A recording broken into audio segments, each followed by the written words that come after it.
Hello everybody, you have tuned in to Eric Jose on Making a Murderer on YouTube. I cover virtually any aspect of making a murderer. I go over the evidence, the documents, the photos. So if you like, stay tuned, and in the future I'll have many more videos besides the one you're about to see. Hello everybody, we're here today with a very exciting video for me. Somebody I like very much. Got to have a call with them and talk about aspects of the case with them. Mainly sparked by this recent podcast that came out about the Steven Avery case. And my opinions of the podcast are a little bit different than my friend that we're going to be hearing from in this video, Miss Carla Garcia. I think maybe that these guys tried to do an even-handed approach to the case, but ultimately they fell on the side that they fell. My main bone to pick with the podcast, and inadvertently, possibly, whether or not either Jerry or Natalie will still feel that they're guilty, if after hearing the information in this video that I'm going to present, where we see in the documents that many of the things that Ken Kratz claimed after the documentary came out, the list of things that MaM left out, those of us who've been researching it have all seen now that those things are not real.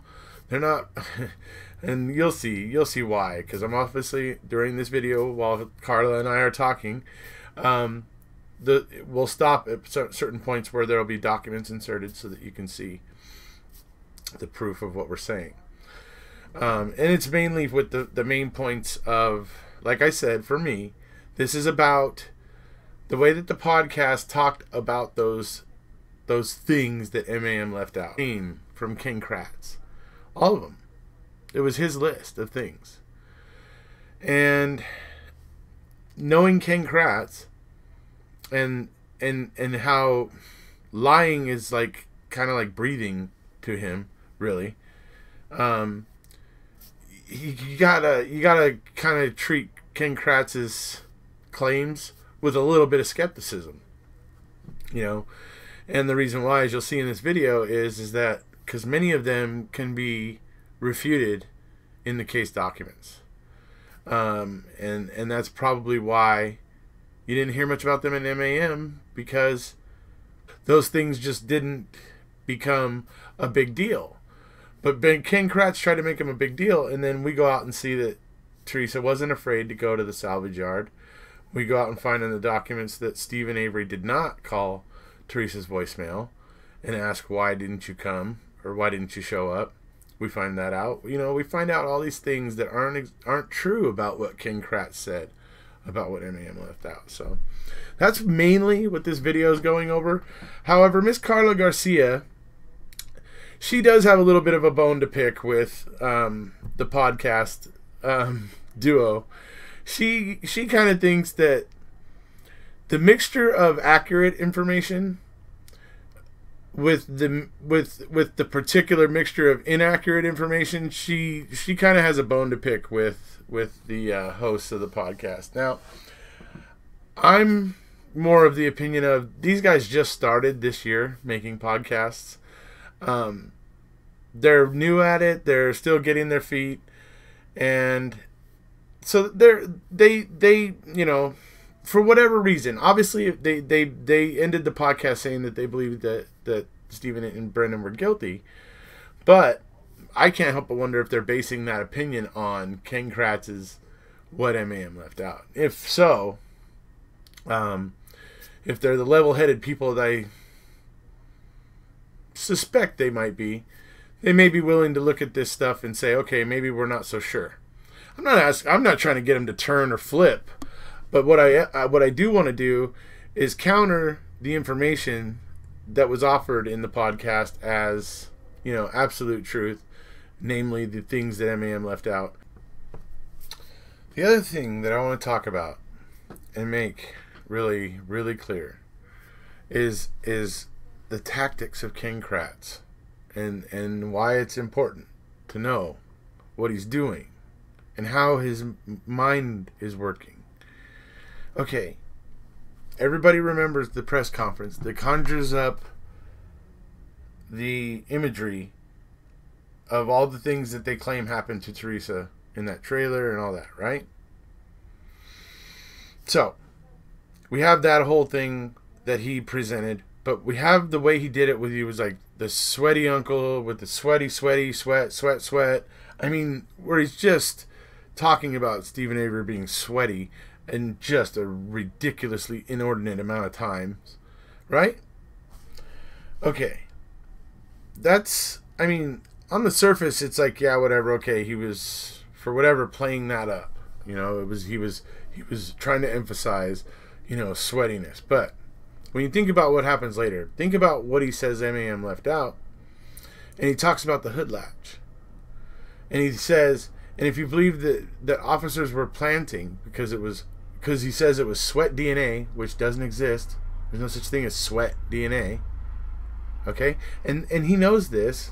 As a prosecutor, he knows this. He's encountered this in cases before. So he knows that sweat itself does not contain DNA. Okay? It can contain cells that have DNA, but it doesn't always have cells that contain DNA. Sweat itself doesn't have DNA. So he talks about it when he's making fun of making a murderer. Think about this now. When he after it comes out and he's trying to ridicule it and make fun of it, he talks about how you have to believe that officers were carrying around vials of sweat, of Stephen Avery's sweat. No, I don't believe that. I don't have to believe that at all, because the sweat isn't what has the DNA. Okay? That was another ploy by Ken Kratz. He's using sweat again, which harkens back to the press conference, right? And conjures up that imagery so that it helps him perpetuate his narrative, his fantasy, as it basically, you know what I mean? That's what it is. And he's getting people to buy back into it by playing on those types of things. It's not true, because when you think about it, sweat doesn't have DNA. So why would Ken Kratz be talking about sweat like that? Well, it's most likely because he wanted to get people, not only did he want to conjure up the images of the press conference, but he also wanted to get people thinking about sweat. And how would sweat get planted? And how would they get that much of Stephen Avery's sweat and everything, right? When the fact of the matter is the buccal swabs and groin swabs and stuff that got collected from Stephen, all those things could have been very effectively used to incriminate Stephen.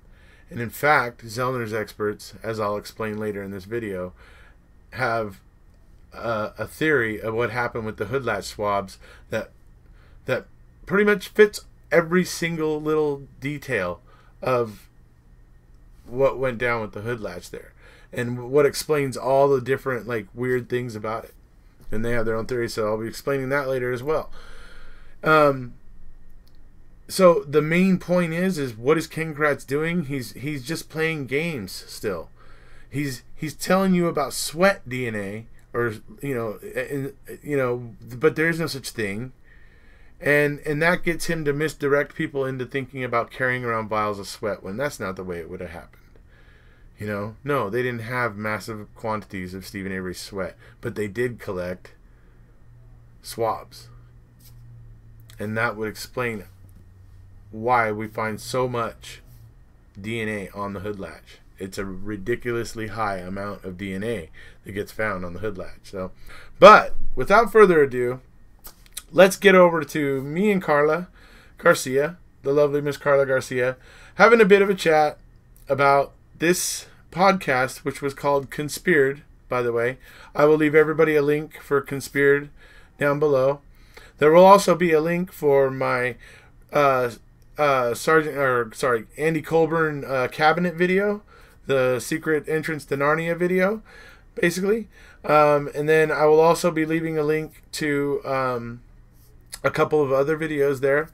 And basically I'll be leaving a link also to a full document that is basically a log of all of the voicemails that were left on Teresa's singular phone or whatever, on the phone or with her on her account, essentially.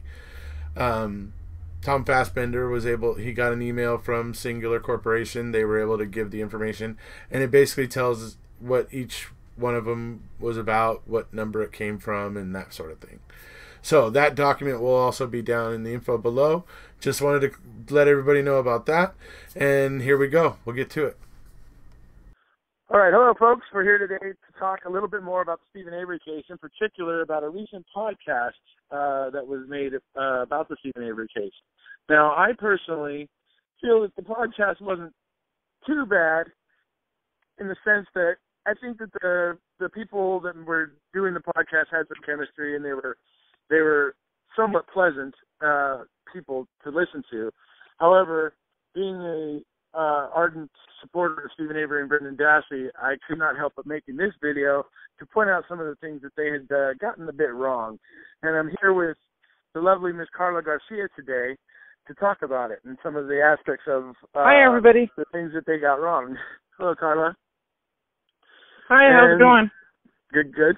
So, when we talk about the Stephen Avery case, of course, it's a very complicated case to begin with. And that's another thing that I would say for those podcasters is whenever you try to tackle something like this, it's kind of hard to cover the whole thing in 1 hour. So I'll give them that. It's a difficult thing to do, but they did get some things wrong, and I certainly wouldn't like to have some of the things that they had said become common knowledge for some people. So to move into one of the mis aspects, or one of the things that they were speaking about, was they were talking about the $400,000 that Stephen Avery got when he settled his lawsuit in order to pay for his defense. That's right. He was supposed to get $400,000 already. That was already guaranteed to him, completely separate from his $36 million lawsuit. Beaudings mentioned it several times. He was supposed to get the check within a couple of days, and this is right when Teresa disappeared. He also had Avery's law signed in on November 1st, and when he settled for the $400,000, it's like that $400,000 he was already going to get disappeared. He should have got $800,000. Absolutely. That never happened. That was why the whole Avery Commission was started, because they wanted to figure out what was a fair compensation for wrongfully convicted people in the state of Wisconsin, and that they determined that Stephen was, by their count, was owed $400,000. Now, Stephen felt that they owed him something like $1.1 million, for 18 years of his life. So because they didn't agree on the number, eventually that money just kind of dissipated. It didn't go anywhere, and basically it came down to the civil suit was the only money Stephen ever saw. So I mean, it is tragic in a lot of ways. Stephen was just basically put in prison for 18 years, and then gets out, and then is just completely railroaded again. And hardly anybody in the area even bats an eye. So kind of disturbing, but kind of the way it is sometimes. People do want to believe in their law enforcement and in their, in their prosecutors, and they want to believe these people are keeping them safe, and that's understandable. True. That's understandable, but when in a case like this one, you can't just kind of go, oh, it's okay that those bones, that all the bone experts in this case say that the bones moved. Now they differ between the defense and the prosecution about which way bones moved, but the fact is bones moved, and they all agree that bones moved. And that makes the bones suspect. Just like Colburn, finding the secret entrance to Narnia in Stephen's cabinet in the bedroom. You know what I mean? I mean, all these magic That's right. things, And the coins and the receipt don't even move on the top. Aliens, either one. It's got to be one of those two, right? So anyway. Yeah. So anyways, but Yeah, I mean, so when you look at all these things, it's very suspect, and you've got to put two and two together at some point and go, look at, they never gave him anything. They never really gave him anything for all the years that they put him in there, except that the $400,000 that he had to accept because he was getting railroaded again, and he needed something to be able to put up any kind of defense. I mean, it's just like pathetic what's going on in that area. But yeah, I mean, you look at all the evidence, even the blood in the RAV4. Probably the strongest evidence they have against Stephen Avery, but even it is weak and has issues. Blood on the in my opinion, is from the missing 5 milliliters out of that blood file. Mark LeBeau, when he did the EDTA testing, said there was only 5 milliliters in that 10 milliliter tube, and I believe that that's where those drops came from. I also think that they took the swabs either from his bathroom or from his Grand Am and gave those to Mark LeBeau to test, instead of sending him the swabs that were from the RAV. Yeah. There's also the theory that it was blood from his bathroom sink. Yeah. That was in there. And that kind of makes sense because they found flakes. There were six swabs from the bathroom and 6 swabs from the RAV. So I wonder, how is it there's no EDTA? We know that blood was planted there. How did the drop get underneath where he's sitting in the seat? The EDTA came back negative. So I don't know how the EDTA went missing, but because they sent swabs just like they switched out those crotch swabs and swab. Same thing. How hard is it to switch a swab? It's not, but it's conspicuous. If like with the hood latch swab and the buccal swabs, they actually were in the same car that was getting transported to the crime lab, so they actually spent some time traveling together. So that's where it can be inconspicuously done. But what I was saying is that Zellner has been recently theorizing that blood came from Stephen's bathroom sink, which actually does make a lot of sense when you think about the fact that they found blood flakes. And not blood in the RAV, but they found these like blood flakes on the floor of the back seat. Why was dried fire before going in there? Yeah, unless you were like scavenging some blood somewhere and trying to plant it, right? You were scavenging, or it was really old blood. Yeah, and then so when you were planting it, it was like flakes being dropped, on the carpet or whatever.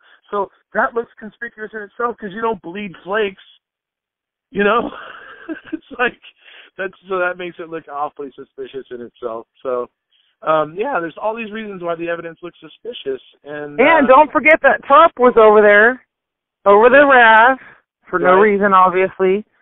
And then all of a sudden, Herman comes along and relieves an officer to go so the guy can go to the bathroom. So he was with that RAV, with the tarp over it. Obviously has accessibility to the evidence room. Who knows what happened? Somehow that blood got in there. But also they pulled over during transport, so that's when it could have happened also. They were going, and they pulled over and supposedly had to retry a bunch of straps and stuff. There's 20 minutes lost time on their trip to the lab with that RAV. Right. There was. Yes, absolutely. They stopped, and who knows why or what the heck is going on with that? Why would you stop? Putting buccal swabs on key copies, putting blood in the RAV. Who knows? Something happened. Right. So that brings us then to a statement that kind of bugged you in the podcast about Brendan Dassey and the bleach on his jeans. Oh yeah. Mm-hmm. Well, I'm not as confident as you are about what they presented. She did put some facts that were true in there, but there's so much that's not true. I have pages and pages of notes, but we'll just have to edit it down to just a handful of things because it's going to take quite a few interviews to cover everything she flat out lied about. So this one is Barb testified on Halloween night. Brandon came home with bleach on his clothes. Mm-hmm. Barb was out with Scott. Yeah. Right. Nothing came up about bleach on the clothes until Fassbender and Wiegert were questioning Brendan and then went and got his clothes. Yeah. The story was, the way I remember it, was that she came home and he was like there playing video games or whatever or something like that. Yeah. So Don't know how he could come home with Brendan's clothes were also tested. His shoes were tested. There's no blood or DNA or bleach on his shoes. His jacket was tested. There's no DNA or blowback from a gun or blood splat from stabbing somebody or semen from raping someone or anything else on that jacket or his pants. And bleach would not have removed the blood from those pants. People try to wash their clothes all the time and they still get the blood patterns off the pants and clothes. So that's a bunch of crap. But either way, they got nothing. There's literally zero physical evidence against Brendan because he never did anything at all. Just like his first story that he said November 5th, 6th, every time they talk to him, his original story is always the same. He went over, they gathered some garbage, they burned some stuff. His mom wanted him home at a certain time, he went home. That's the end of it. It's not complicated.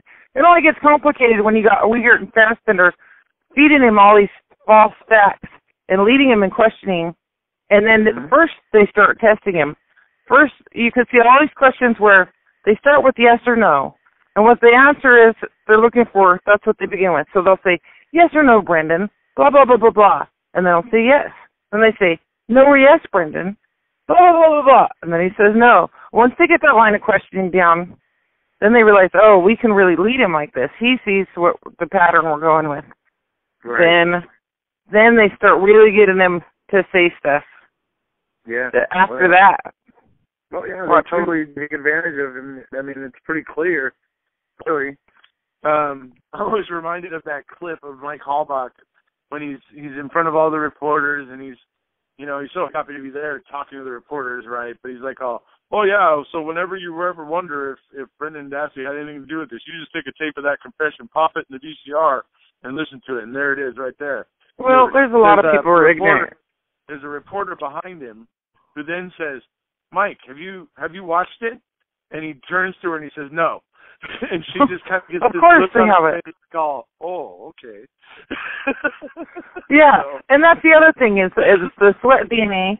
Fassbender brings up going under the hood, not Brendan. Right. And then they had to interject that they needed some kind of evidence to try to show that Brendan was involved, to try to get his confession in, to try to get more evidence against Stephen because nobody was going to believe the key or the planted blood. The key didn't have any of Teresa's DNA on it.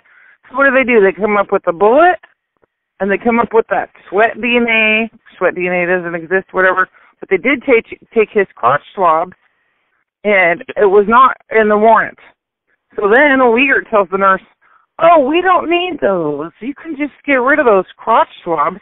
And then the nurse, after she's done taking his DNA and stuff, what was called for on the warrant, is called to the other room by the doctor. And so now all of a sudden, wow, there's these crotch swabs that aren't secured or destroyed or anything else. They're easily available to law enforcement. Yeah. So, well, not to mention the fact that the hoodlat swabs traveled along with buccal swabs to the crime lab. And that's where Zellner's experts have theorized basically because of, I guess this will bring us into the whole thing about sweat DNA then, at this point. So the things that girl kept saying was that sweat DNA was found underneath the hood latch or whatever. Well, the biggest thing about that is that there is no 4 months later, 5 months later, 4 months later, such DNA is going to be there. Yeah, right. Right. Yeah, but right. Not only that, but sweat DNA is not a thing. There's no such thing as sweat DNA. The DNA that gets deposited by sweat is actually epithelial cells.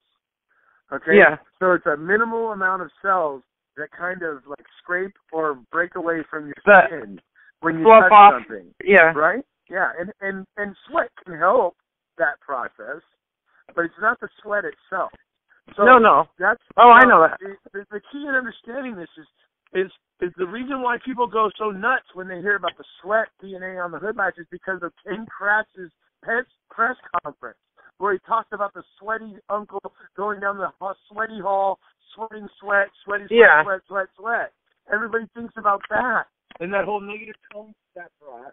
And so when Ken Kratz has sweat DNA on the hood latch, it resonates with certain people and it sets that tone that get his press conference started, kind of. You know, so that's the whole thing about saying it. And it's not actually a true thing, folks. It's not actually a real thing. There's no such thing as sweat DNA. It's actually skin cells. And the thing that's really troubling about it is this, folks. They say that Stephen Avery left 1.9 nanograms That's right. of DNA on that hood latch, folks. That's almost 2 Everybody else nanograms. who tried experiments, all of them combined weren't anywhere near that number. That's almost 2 entire nanograms. And when experiments were done, They would have to do it 90 times. 90 times to get that amount of DNA. Yes. They tried to recreate it, and they had 15 different people open up a hood on a RAV4. 15 different people opened that hood. Only 4 out of the 15 people, folks, left any measurable DNA. And the highest amount of those 4 people was 0.09 nanograms. Not even a tenth of an nanogram. So that's exactly how little DNA that you would be able to put on a hood latch. And so for Stephen Avery to somehow miraculously have left almost 2 entire nanograms on the hood latch, folks, that tells you that it was most likely the buccal swab that got turned in as a hood latch swab. And that's what the Zellner's experts theorize happened, is that somebody did a label swapping of the hood latch and the buccal swabs, so that the buccal swabs ended up going in as the hood latch swabs and incriminating Stephen Avery as opening the hood. This is from an affidavit filed by one of Zellner's experts in the ongoing appeal process. It was well documented that DNA was isolated from the listed item, and this DNA generated a DNA profile of the defendant. The process of obtaining a DNA profile from a biological sample includes an obligatory step to determine or estimate the amount of recovered DNA. This step is called DNA quantification. The current method of DNA quantification uses a technique, quantitative PCR, a variant of the polymerase chain reaction. The documentation of the Wisconsin Department of Justice State Crime Laboratory Madison reveals that 1.9 nanograms of human DNA was recovered on the listed sample. At trial, it was claimed that the defendant's DNA on the listed item of evidence was deposited from sweaty fingers. This is, of course, pure speculation, as there is no forensic test for the presence of sweat. Nonetheless, the DNA that generated the profile came from somewhere. In an attempt to replicate the findings reported by the Wisconsin Department of Justice State Crime Laboratory, Madison, our laboratory performed a series of experiments on a vehicle identical, same make, model, and year, to the impounded car by law enforcement in the case. Volunteers were enlisted to open the car hood of the surrogate vehicle using engine compartment hood latch. The latch was then swabbed, and the quantity of the DNA recovered estimated by qPCR, the current identical method used by the Wisconsin State Crime Lab. The experimental test was repeated 15 times. The hood latch was, of course, cleaned after each round, and the hood opening and subsequent swabbing. So it was getting cleaned so that there wasn't any residual effects from the person before. The results of this series is instructive. In 11 of the 15 replicants, no detectable DNA was recovered from the hood latch. In other words, the amount of DNA recovered after swabbing the hood latch used to open the vehicle engine hood was less than the minimum detection threshold of the qPCR method, which is less than 0.005 nanograms. In 4 of the replicants, quantifiable DNA was recovered with the following results: 0.05 nanograms, 0.09 nanograms, 0.06 nanograms, and 0.07 nanograms. So on the 4 that left, quantifiable DNA, they were all under a tenth of a nanogram. In other words, in almost 3/4 of the hood opening trials, no measurable DNA was left behind by the individual who opened the hood. Put another way, even when DNA was left on the hood latch after opening the hood, the amount of DNA recovered was between 20 and 35 times less than what was recovered from the item identified as M052467 #ID, which is Teresa's RAV4. To put it yet another way, The Madison laboratory recovered from 6 to 7 times more DNA than all of the DNA recovered from all 15 hood openings combined. Given the experimental results, both the body fluid detection data and the DNA recovery data from the hood latch opening trials, the question of what sample M052467 #ID really might be becomes a subject for investigation. So what they're getting at is the fact that there's so much DNA left somehow back when the case was going on, but they can't replicate it. The chain of custody and disposition of 2 groin swabs taken from the defendant during his arrest is neither complete, accurate, or transparent. Such a sample, relabeled as taken from the hood latch of the victim's vehicle, would satisfy all of the observed facts: lack of body fluid, sufficient amount of DNA for a profile, and would link the defendant to the victim without all of the messy and complicated effort of actually depositing DNA on a greasy engine and grimy engine compartment metal latch. The convenience of this explanation and the fact that it accounts for the physical findings observed from the analysis of item M052467 #ID, which is Teresa's RAV4, does not prove evidence tampering, or more precisely, evidence reassignment. But this hypothesis is a far better fit to the data, experimental trials, and the need of investigation for clear and convincing evidence of a link between the defendant and the victim's vehicle. A swab truly taken from the engine compartment hood latch would have been covered in black engine grime and grease, as anyone who has ever opened the hood of a high-mileage vehicle can attest. The swab batting in question was merely very lightly discolored, another fact that does not fit with the claimed origin of this sample. Could be. I still think it's a crotch swab. Stolen crotch swab. This is why. Because in your cheek, I fold it in half. So it would be really easy to look in a microscope to see if it's a cheek cell compared to some other cell in your body. Right. They're folded. They're kind of like 2/3 of a triangle. They're like a protein chain, and then they just fold right in half. And that's what they look like when they come out of that transitional epithelium in the middle, in the inside of your mouth, in your cheek. Right. So that's why, and they can test for enzymes now. So, you got amylase and all these different enzymes in your spit. So that's why I still think that, unless it wasn't checked for that, that there were the crotch swabs that they told her to take, and then said, "Oh no, we don't need them." See now what? Now it's not documented for them. They're not even in evidence. Exactly. They're not. Those are fishy too. I mean, they have these swabs that don't need to be documented anywhere because they're tossed. Poof. Right. They're supposed to be gone. They're illegal. It was too much. The warrant didn't call for it. So that's why, from the beginning, that's my opinion. I've always thought that they're the crotch swabs. Yeah, it could be. I mean, the discarded crotch swabs are, another weird thing with this case. It's just, amongst many. So, it's I think that's why they're confident that it's sweat. That's why they're confident that it's not blood, it's not spit. Because it's not. Right. So that brings us to next thing that kind of bugged you a little bit, and that's the fact that the claims that the podcast made about Stephen's changing story. Oh, yeah. This is from the Natalie host. Stephen Avery said she came in the trailer, he paid her, and she left. Okay, and then she goes on about how he changed his story and this and that. Stephen Avery has never, ever, ever changed his story about her coming, him coming out, leaning on the inside of the door, paying her, getting the little auto trader book, going back in the house, or his trailer, and she left. His story has never, ever, ever changed. Anytime. All these years, just like with Penny Bernstein. Stephen's always been consistent. Just like with his 85, the story doesn't change.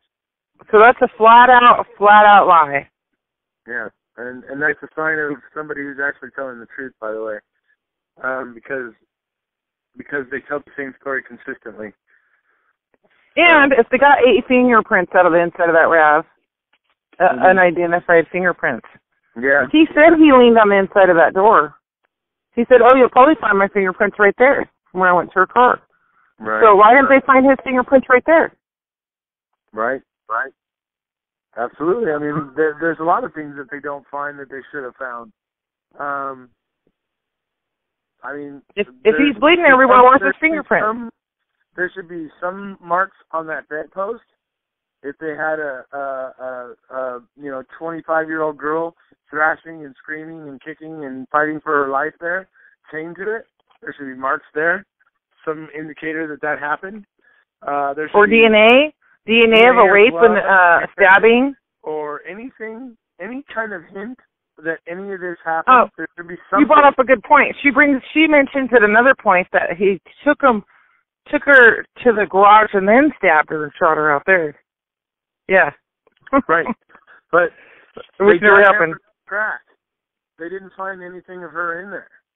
And you look all around that garage, dude, there's deer blood, transmission fluid. I mean, there's crap. They found his blood from when he cut him from other times working around the garage. They found his blood in there. Yeah, why didn't they find her blood in there? If they could find 1 or 2 drops from when he pricks his finger, hammering a nail or something, how is it they didn't find any of her blood in there? Not one hair. And this claim, this is the thing that always kills me. Are you freaking kidding me that they picked up Teresa's body, put her in the back of the RAV4, and either drove her over to the fire pit or decided not to and pulled her back out just to explain the blood in the cargo area of the RAV4, Teresa's blood in the cargo area of the RAV4? Well, you can tell that that's a splatter mark. Everybody, even before Zellner came out with her expert's opinions, everybody already noticed that it looks like she was bashed at the back with the back door open, and there's some kind of tool mark clinging of spatter going up the back of the inside of that cargo door.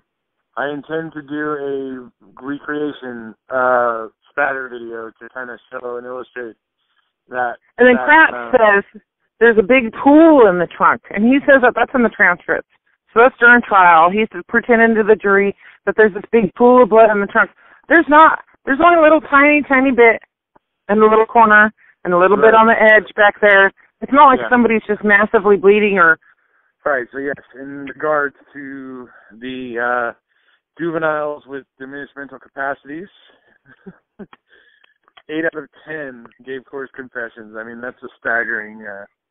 And you have to remember they had the test for Brendan already. So before all these innocence projects came forward and all this stuff, Brendan already had a doctor test him, and he was considered 95% more suggestible than the rest of the population. Right. More suggestible than 95% of the population. Absolutely, yeah. That's another staggering statistic, really. And I believe every word of it, because when I look at Brendan, when he's in the face by these investigators and these grown men who are telling him that he did this, no matter how many times he tells the story that he tells consistently, that he needs to tell the truth and not a lot of lie, and they just work on him until, The other thing about this, folks, if you don't know, if you watch the way that this Stephen Avery investigation went, they were in February basically kind of like, they were like feeling insecure. They didn't feel like their evidence was as strong as they wanted it to be. Can't imagine why that is, seeing as it's all suspect. Yeah. So what were they doing? Oh, well, Tom Fassbender and Wiegert were down at the prison every day. And they had no DNA from Teresa, except for the bone. Badgering and bullying a woman who was obviously a known substance abuser and who was in prison for that substance abuse. And they were there badgering her, basically trying to get her to say anything that would help them with their case against Stephen Avery. And until finally she got tired of them and told the prison not to let them in anymore. Guess what happened then, folks? As soon as Jody told them to go away, that's when they honed in on Brendan. They honed in on Barb and her boys. That's the sick, twisted nature of it, folks. Yeah. The only evidence they had of Teresa was in that burn barrel, one bone. Bone BZ that tested as Teresa's, but that was in a burn barrel, not in Stephen Avery's burn pit in the backyard. Yeah.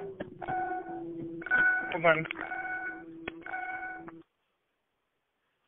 You're worse than the detectives with Brendan on November 6th.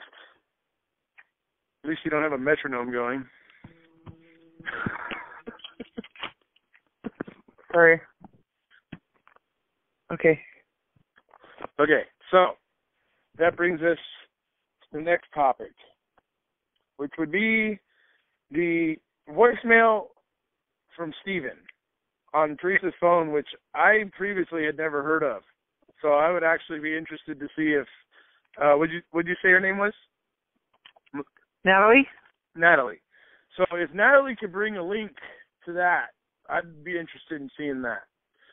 Because as far as I know, there is no voicemail from Steven.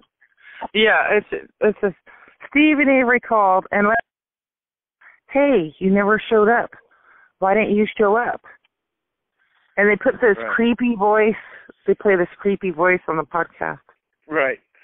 Now, I wonder if maybe they were getting confused with Steve Speckman. The call that was made to Auto Trader, the receptionist talking to a Steven about a couple of trucks that that were supposed to get photographed that didn't, and why didn't the girl come out or whatever. Well, I'm going to show you guys here today. I got the documents. You'll see that the call came in and it wasn't really clear that it was Stephen Avery. It was a guy, well, let me put it this way. The person had two vehicles that they were looking to get photographed that the girl never showed up or whatever, right? So we already know that Stephen already had one vehicle photographed. Okay, so even if he did have a loader or whatever that he wanted, that's still only one vehicle. So him calling saying that he has two vehicles doesn't make sense. Either way, why wouldn't they talk to the person that person talked to? Right. Why would they get it from hearsay from Don? But what does make sense is Steve Speckman, the guy who actually did have two vehicles that he wanted to get photographed and everything, who Teresa actually wrote on her day planner that day in handwriting about Steve Speckman, was basically a possible hustle shot, that he had two vehicles, a van and a truck. And this is handwritten in her planner, folks. So we know that somebody with two vehicles could have been calling, asking where the girl was, and that person would have been Steve Speckman, not Stephen Avery. Because even if it was Stephen Avery and he did have another vehicle to get photographed, it would only be one vehicle, not two. So he wouldn't be asking them to come back and Okay, but see, you're more forgiving than I am, because this is what the girl says. She says, Stephen Avery called and left a voicemail for Teresa. Hey, you never showed up. Why didn't you show up? You never showed up. Why didn't you show up? No, that's in reference to Teresa. That's not some mistake. She just flat out lies. She's giving people false information, flat out false information. Right. Well. All right, everybody. This is a document from the Wisconsin Division of Criminal Investigation stating that Thomas Fassbender received from basically an email from Singular Wireless, basically, or Singular Corporation, regarding the Teresa Hallbach voicemails and that stuff. So basically the content and everything about them, the phone numbers and whatever. Okay. So what you're seeing there at the bottom are the first two of the incoming old messages. These are the only two voicemails that are dated for October 31st, Halloween. Okay, one of them is at 1:54 and one of them is at 2:41, and neither one of them is Stephen Avery. One is a female calling about the price of a family portrait, and the second one is a gentleman by the name of Dan calling from a color lab of some sort. And so neither one of these calls are Stephen Avery. So it's ridiculous. But I'll leave the document for this, below for anybody who wants to go check it out. But yeah, there clearly was no call. All right, so this is from Teresa's day planner. And some of you may know that there was the claim that Stephen called Auto Trader and was asking how come the girl never came out. Well, Stephen never did. He didn't. He never did. He was on November 3rd, he was on the news talking about how she'd been there and left and all that stuff. Doesn't make sense that he would be calling Auto Trader trying to claim she didn't come. But what would possibly make sense is Mr. Sheboygan Steve here, who didn't get to get his cars photographed on Monday, which we know he wasn't able to do, was calling on Wednesday saying, because he knew that was maybe the next day for Auto Trader to take pictures, and was calling wondering, where's the girl? How come I can't get my cars in the magazine, basically, right? So this is the logical thing that makes more sense as to who was calling Auto Trader asking why the girl never came out. This is also the handwritten by Teresa in her day planner, and the other interesting fact about it is it somehow ended up in the possession of Ryan Hillegas. This was with Teresa on October 31st. She handwrote that, which you see right there on the page. She handwrote that on there. Ryan Hillegas had this page. He gave it to one of Teresa's friends, and that friend ended up taking it over to Calumet, and it became evidence. So, just something to think about for everybody there. Like I said, I never heard of that voicemail, but I'll give her the opportunity to come up with a link to support it. And then what about the bullet search? Oh, it was found the first thorough search. Nothing had been moved before that. That's what she says in her little podcast. No, that's BS. On March 1st or March 2nd, whenever they went into that garage again, that was not the first thorough search. People, that floor, the crack in that floor had been jackhammered back in November. And everything's documented in the evidence log list anyway. All the stuff they pulled out of the garage. They have plenty of photographs when the snowmobile, the riding lawnmower, the ladder was moved. All these different things, the vehicles were moved. And they've got plenty of photos of everything pulled out of that place and everything put back in. And they even have a photo of the air compressor that the bullet was found underneath next to the tall standing red toolbox. Right. That was pulled out. You're right. The day before when they were jacking up the crack. And there's a photo of that moved out of the way. And they were specifically looking for evidence. So, and besides that, they'd already cleaned up. They got pictures when they found the little brass shell casings and things. Leaves on the floor, all these other things. They'd been over that floor. They'd already drawn on the floor. They've already luminoled the floor. They've done everything they can with that whole floor and everything out of that garage and put back in more than once. Then they put the air compressor back. So that's on March 1st. They pull it out, all this stuff. Then they put it back. Then the next day, they're videotaping. Like you mentioned earlier, how they just stopped videotaping. Why'd they stop videotaping their search? Then Link shows up. He's not even on duty. Shows up and brings sandwiches. How convenient is that? All of a sudden, a magic bullet shows up. Where? Underneath the air compressor that had already been moved. Yeah. So the other fishy things about it, folks, and I'm going to show you a picture of the bullet here in a minute. This bullet that was found in March, okay? And keep in mind, I told you during the first thorough search that they jackhammered up the crack in the garage because they thought they were going to find like Teresa's blood down in that crack and stuff like that. They didn't.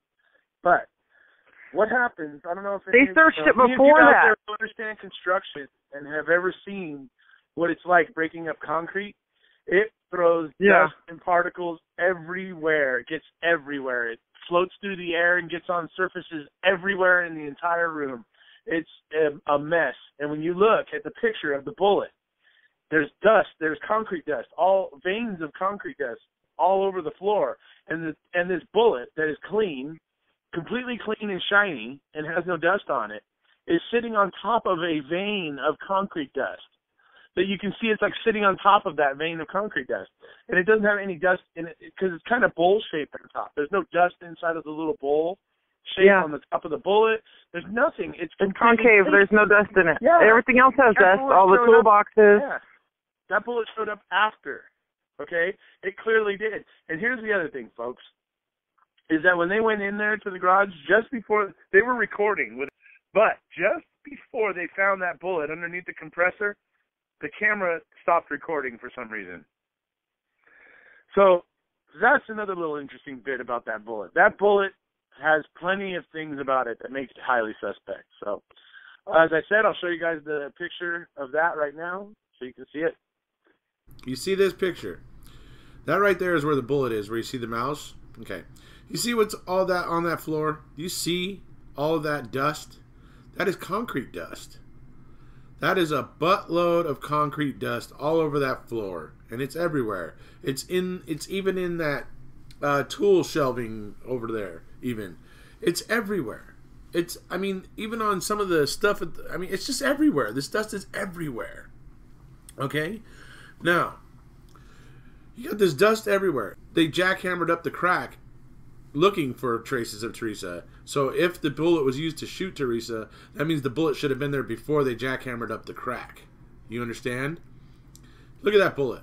Look at all the dust around. Does that bullet look like it's got any dust on it? No. That bullet actually looks like it's sitting on top of some dust. It's sitting on top of the dust. How does that work? How on earth is that bullet right there sitting on top of the dust? After Fassbender pushed and pushed and pushed and pushed Brendan to push things out to the garage, suddenly this little miracle appears on top of the dust from when they jackhammered the crack. And we will now move to... yes. Teresa Halbach. The claims that Teresa Halbach was afraid to go to the Avery salvage yard. That she was afraid of Stephen Avery because he answered the door in a towel once. Okay, both of these claims are false. They are provably false because we can find in the documents Teresa's coworkers anyways, basically stating the fact that when they would talk about the incident with Stephen Avery in the towel, that her and her friends would laugh. Okay? Let me give you a little indicator. When you sit around and joke about somebody like that, you're generally not doing it out of fear. You're doing it out of ridicule. She had no problem going out there to appointments anyway. Look at all the appointments she had after that point. Right. She never ever asked for somebody else to go. Okay, so the other thing is that Ken Kratz, and this is what struck me about Natalie's little narrative, is that it sounded so much like Ken Kratz's narrative. And what Ken Kratz claims is that Stephen Avery was being deceptive and called Auto Trader and said it was for Barb Yonda, a fake name, which we all know is his sister. It's not fake. It was her man. Ridiculous claim in and of itself. But then we get to the point where he's saying that Stephen was trying to lure her to the salvage yard because he didn't want to give her how are you going to lure somebody when or whatever? And they didn't when the name of your Right. How are you going to lure somebody when the name of your road, when the road's named after you, and that road is the only part of that road is their driveway. That's right. Avery Road. And so their 1,000-foot driveway. So what King Kratz tries to paint this picture of is that she was afraid to go there, and that's why this information was being hidden. When in fact the information did get to Teresa on Halloween in the afternoon. And she told her, she said, I got the address. I'm going over to the Avery salvage yard. No big deal. No big whoop. She knew where she was going. She was not afraid. She had no fear of going there. So it always kind of bugs me when I hear people say that because, the documents show that Teresa was not afraid to go there and that she was laughing about the towel incident. That it was something that was funny to her, not something she was afraid of. So I just always felt that was interesting. I show everybody that you'll see the documents now. Now this is a photo from of the documents that's used on Imgur a bit. Thing is that it's not actually Don. Someone's put Don's name over Higgs here. So Higgs attempted to call Halbach and left her a message. Halbach called back to the office when Higgs was out for lunch. Higgs called Halbach again in the afternoon and spoke to Halbach, who stated that she was on her way to the Avery property to take a photo that had been previously requested by phone that morning. Halbach was aware that the Avery brothers lived on the property and where she was traveling, and told Higgs that the family owned 2 or 3 houses on the same road. Halbach and Higgs had joked about the past about when Stephen had come out in the towel. Wait. I really got to touch on the Pam Sturm. We just got to... Just real quick. When she... At the beginning of this podcast, they start talking about how the rag was found. And then she says, a mother-daughter pair from Halbach's church. she completely sidesteps that Sturm is Teresa's cousin, and Sheriff Pagel's related to Sheriff Pagel, and she was handed a map with the camera. The only person handed a map with a camera. The only person given a map, camera, and a phone number to call. And the phone number to call Pagel directly. And besides that, she shows up. She's a private detective, but she was, I guess, had quit practicing or something before that point. But she was a detective, so she knows her police work. And she shows up, not when all the other searchers are there. She shows up, 20, 30 minutes later to go volunteer when all the other searchers are up and down the highway. Well, this lady, Natalie, says, let's see, it's at the 1:350 mark. Stephen Avery allows the sheriff and 50 volunteers to search on November 5th all over his property. That's not true. Earl did. Sturm came up and asked permission from Earl. Her and her daughter went searching alone out on that. Right. Called Pagel. Yeah, not 50 searchers, but yeah. Talked to Uyghur. Got patched through the Uyghur. So I don't know what the point is to try to. There's some kind of manipulation going on with people presenting false information, and that's pretty big false information right there. To just skip on all that stuff. Right. And then she acts like they just stumbled across the RAV like it's right there. The RAV was right there when they entered. That's what she says. So it was at the end of the lot, and that was where they entered. Well, the Avery lot, you got this long driveway, you come down, you go up to the office, there's all these different houses, and I don't know if many people know how big 40 acres is. 40 acres is a square mile. It's huge. Mm-hmm. So for you to come in, and then, so they say within 20 minutes she found the car.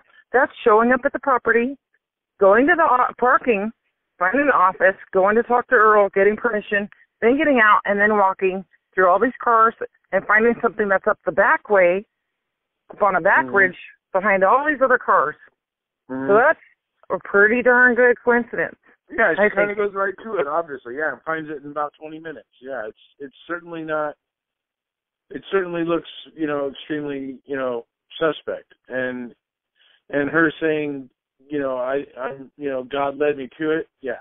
Well, this Natalie's acting like there were 50 searchers out there, and then these two people who were just totally random came across, who were from Teresa's church, came across the RAV. None of that. All that is misleading. I think there's a reason behind. Yeah. This was not a random searcher. Pam Sturm was, a family member of the Hallbucks and Pagel. She was not just some random searcher. That's for sure. Well, this Conspired is more like a conspired episode, honestly, in my opinion.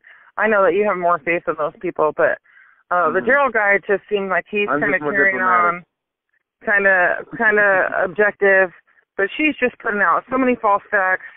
I mean, we didn't even put a needle in the stack of the amount of half truths or mistruths or just flat out lies. So, she did put in some good facts too, though. She did put in real facts, but that's what people who are lying do. They put in some truth and then they sprinkle it with lies, and that's exactly how Kraft works. That's how Fassbender works. That's how all those guys work. How all those guys work. And there's even a part where she's talking. In the beginning, she says she's got to get her notes out. Well, part way through when she's talking, she says, Teresa, like she's reading it or something, and then she corrects herself. So I honestly believe that she's working off some kind of script, because there's so much stuff that's just flat out not true. And she's definitely well read enough to know that it's not true from the things that she presents. Right. She knows. Mm-hmm. But anyway, thanks for having this chat and got me really fired up. Oh, it's my pleasure. We'll definitely have to have another one sometime. Hopefully I'll get Mark and some people in on I know Mr. Capaldi will be thrilled. But yeah, we can work on getting like a group call between like you and I and Mark and Paul, and maybe you can get some other people in the mix. Yeah, maybe try and get TikTok Manitowoc in on it. Oh yeah. Yeah, that sounds good. We'll see. I think he enjoys his anonymity, so it may be difficult. Yeah. So, alrighty, well, it's been a pleasure, and we'll definitely do this again sometime. Well, thanks, and you have a good evening, and hopefully we'll chat again. That's all I wanted to make clear today. I actually think that these podcasters, you know, I disagree with their opinion about Stephen Avery and Brendan Dassey at this point in time, but I actually think, for the most part, they're pretty pleasant people. They actually did make a pretty good effort to make it an even-handed kind of podcast, where the whole time you were sitting there, you didn't necessarily, you could basically be on either side of the fence and kind of still listen to it. So that's kind of the way I felt. But yeah, when you sit on the side where we're sitting, as I told one of the podcasters on Twitter that I was talking with on Twitter, it's not about your podcast and you guys at all. You know, you guys have a pretty good, you know, little chemistry together and stuff, and you guys seem to get along. My main issue is to just point out the things that MAM left out. There's just certain things that I should like to clear up, and I would like to remind the podcasters, because I listened all the way to the end of it, and I very much appreciated the invitation to offer evidence to support or disprove any claims that were made in the podcast. So I took that kind of seriously. So I'm hoping that there's no real hard feelings here, because they did ask. So, and I'm not attacking them. I'm attacking the mistruth of the things that MAM left out. That's my focus, is attacking those things in particular. All right, so that's going to wrap it up for today, folks. If you haven't already, please hit subscribe, and we'll see you.